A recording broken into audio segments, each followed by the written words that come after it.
Graça e paz do Senhor Jesus a todos. Vamos começar hoje a gravação de 2 Coríntios, capítulo 1. Essa carta foi escrita por vários motivos, com vários propósitos do apóstolo Paulo, entre eles o de agradecer o recebimento da primeira carta que ele havia escrito, a todos os membros, e também para fazer alguns alertas, para alertá-los com relação a falsos profetas que estavam tentando entrar na igreja de Cristo e corromper a doutrina pura do evangelho, a fim também de defender o seu próprio caráter e o seu apostolado. Porque vocês se lembram que na primeira carta, ele lamentava que alguns não reconheciam a ele como um apóstolo, por ele não ter caminhado com o Senhor Jesus. Mas ele vai fazer a sua defesa e também vai falar sobre tribulações, as maneiras como o Senhor permite tribulações na nossa vida e como nós devemos enfrentá-las e como nós devemos ajudar aqueles que também passam por tribulação. Essa carta foi escrita provavelmente no ano de 56 depois de Cristo e é uma carta que tem muitas coisas lindas para nós meditarmos. Começa assim: Paulo, apóstolo de Jesus Cristo, pela vontade de Deus.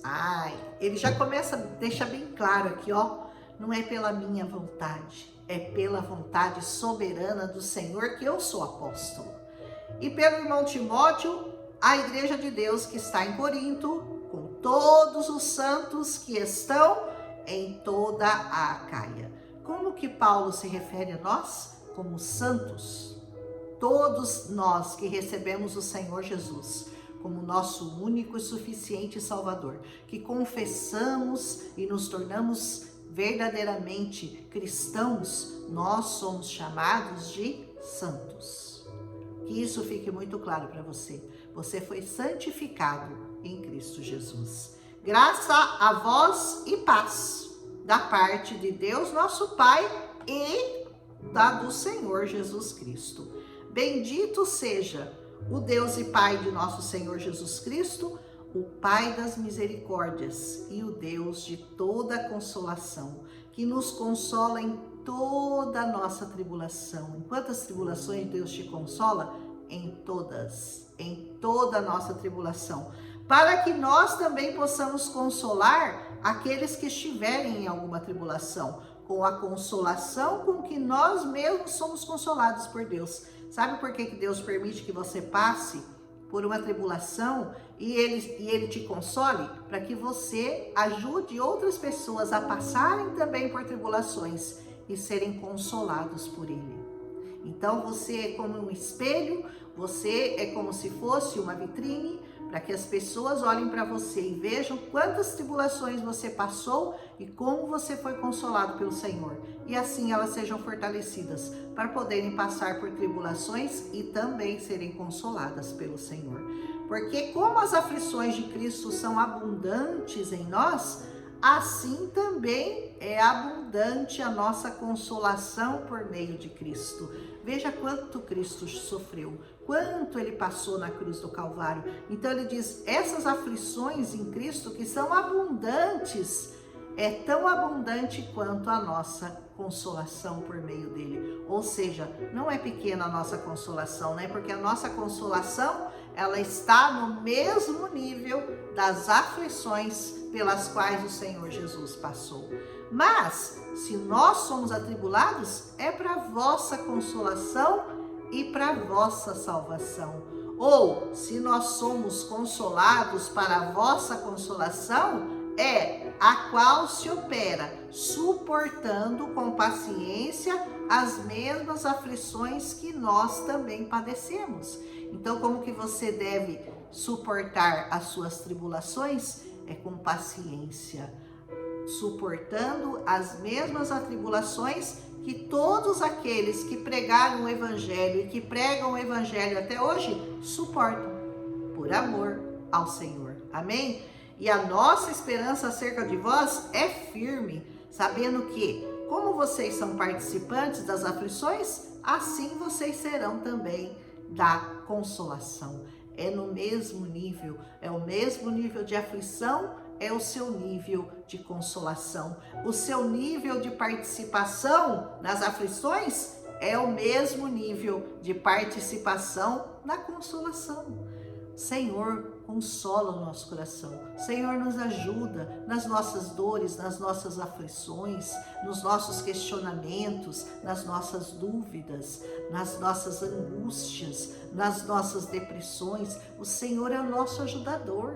E Ele pode e Ele quer consolar a todos. Então, você olha para como Deus consolou Paulo, como Deus consolou todos aqueles cristãos que morriam por amor do Senhor, e você percebe que você pode e deve suportar as suas aflições com alegria, sendo consolados pelo Senhor dia após dia.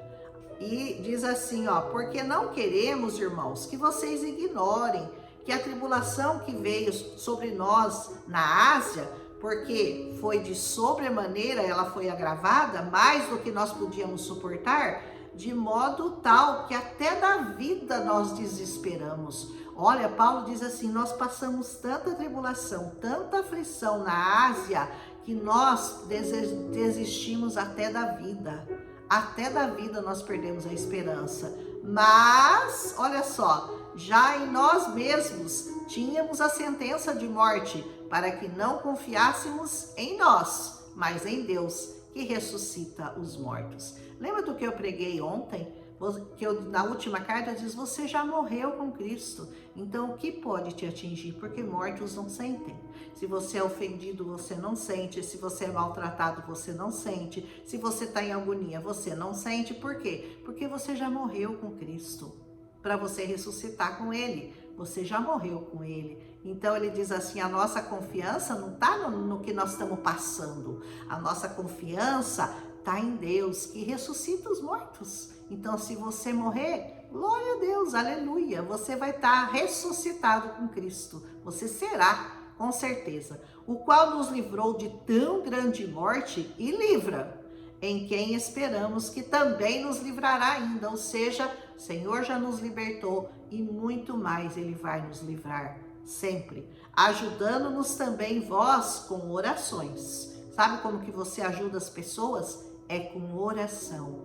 O crente que não ora está morto, porque a nossa oração é um oxigênio, é a gasolina do carro. Sem combustível o carro não anda, sem oxigênio você para de viver. Então oração é oxigênio para a sua vida espiritual e para auxílio de outras pessoas. Para que pela mercê que por muitas pessoas nos foi feitas, por muitas também sejam dadas graças ao nosso respeito, né? Por isso é que nós nos ajudamos uns aos outros, né? Porque muitas pessoas fizeram orações por nós e para que elas possam dar graça pelo que aconteceu conosco, porque verdadeiramente o Senhor os tinha livrado de tão grande morte, porque a nossa glória é essa. Olha qual que é a glória de Paulo dizia, o testemunho da nossa consciência de que com simplicidade e com sinceridade de Deus, e não com sabedoria carnal, mas na graça de Deus, nós temos vivido no mundo e de modo particular com vocês também. Veja como que Paulo dizia que nós temos que dar testemunho, né? Testemunho da consciência, né? É com simplicidade e com a sinceridade de Deus e não com sabedoria de carne, sabedoria humana, sabedoria carnal, mas é na graça que nós temos vivido no mundo. Você tem vivido debaixo da graça do Senhor ou você tem usado a sua sabedoria, a sua força braçal para suportar as coisas contrárias que acontecem na sua vida? Com que sabedoria, com que consciência você tem se chegado a Deus? Com gratidão ou com murmuração, com lamento, com reclamação, sempre lamentando, sempre dizendo para Deus que não tá bom, que não tá bom. Tá sempre muito bom. Cada dia que você levanta, que você se senta, que você tem saúde, que você pode comer, que você pode beber, que você pode respirar, que você pode ir ao banheiro sozinho, tomar banho sozinho, você tem muito que agradecer ao Senhor por cada dia da sua vida nessa terra. As coisas que sobrevêm, os transtornos, as dificuldades, os problemas, tudo isso é nada comparado com aquela glória que está te esperando. Porque nenhuma outra coisa vos escrevemos, senão as que vocês já sabem, ou que vocês também já reconhecem. E eu espero que até o fim, pelo menos, vocês a reconheçam, como também já em parte vocês reconheceram em nós, que somos a vossa glória, como também vós sereis a nossa no dia do Senhor Jesus. Paulo estava dizendo, finalmente vocês estão nos reconhecendo, vocês estão reconhecendo o nosso papel na vida de vocês estão reconhecendo o meu apostolado e vocês estão se gloriando conosco, como vocês vão se gloriar no futuro conosco no dia do Senhor Jesus. E com essa confiança, eu quis primeiro ir ter com vocês, para que vocês tivessem uma segunda graça. Qual é a segunda graça? E por vós passar a Macedônia, e da Macedônia eu ir ter de novo com vocês. Novamente eu vou estar com vocês depois que eu passar pela Macedônia e ser guiado por vós até a Judeia. E deliberando isso, eu usei porventura de leviandade? Será que eu fui leviano em deliberar isso, em querer isso, em desejar isso? Ou o que eu delibero segundo a carne para que haja em mim sim, sim e não, não? A palavra de Deus diz que o seu falar tem que ser sim, sim e não, não. Ou talvez, ou mais ou menos, ou pode ser que não provém do Senhor. Quando você colocar um propósito diante de Deus, você tem que o seu falar, o seu deliberar tem que ser sim, sim, não, não. Não é verdade? Antes, como Deus é fiel, a nossa palavra para convosco não foi sim e não. Porque o Filho de Deus, Jesus Cristo, que entre vós foi pregado por nós, isto é, por mim, Silvano e Timóteo, não foi sim e não, mas nele houve só sim. Em Jesus só houve sim, porque todas quantas promessas há de Deus, em Jesus elas são sim, nele são sim, e por ele o amém, para a glória de Deus por nós. Através de Jesus Cristo, todas as promessas de Deus são sim.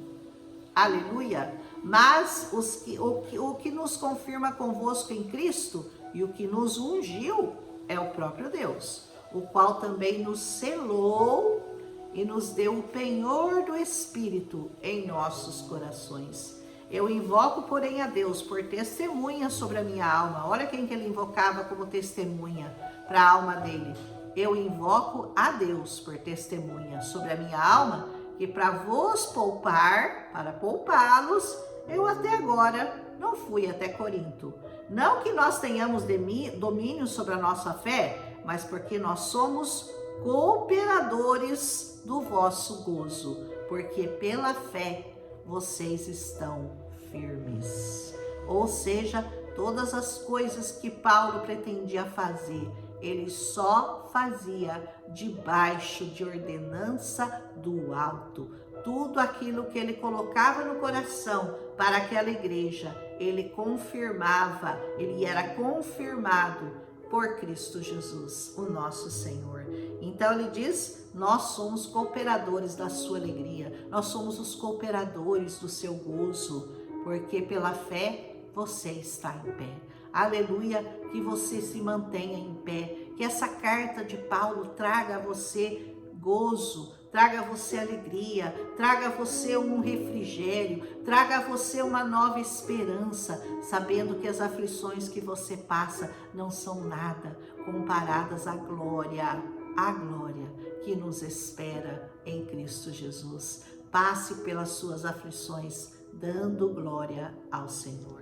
Saiba que tudo que vem para a sua vida não é para te derrubar, mas é para te edificar, para que você aprenda, para que você cresça na graça e no conhecimento do Senhor Jesus. Paulo já tinha tomado consciência do papel dele, ele já não se sentia menor, ele já não se sentia como se ele fosse o último dos últimos, como ele chamou, um abortivo, né? porque ele havia perseguido a igreja, embora isso ainda o atormentasse, mas ele já estava criando uma consciência de que a tribulação dele tinha um propósito, o propósito de ajudar outras pessoas a passarem pela tribulação. Por isso ele passava pela tribulação com alegria, dando glórias e edificando vidas, que é assim que você tem que passar pelas suas tribulações, dando glória e edificando vidas. Porque toda a sua história é uma história que pode ajudar outra vida a passar pelo mesmo problema e ter vitória em Cristo Jesus. Amém? Amanhã nós continuamos com 2 Coríntios, capítulo 2. Linda 2 Coríntios 1, né? Amanhã 2 Coríntios, capítulo 2. Toda 2 Coríntios são só 13 capítulos, 3 a menos do que a 1 Coríntios, mas tudo muito profundo. Todas as palavras, todos os ensinamentos de Paulo são muito importantes e são muito reais. Então, até hoje, eles são tremendamente edificantes, como é toda a palavra de Deus que vem para nós. Amém? Um abraço, não esquece de deixar o seu like, se você gostou, compartilha com as pessoas que você ama, que você sabe que amam essa palavra, que gostariam de aprender através desse estudo que a gente faz aqui diariamente. Amém? Um abraço e até amanhã.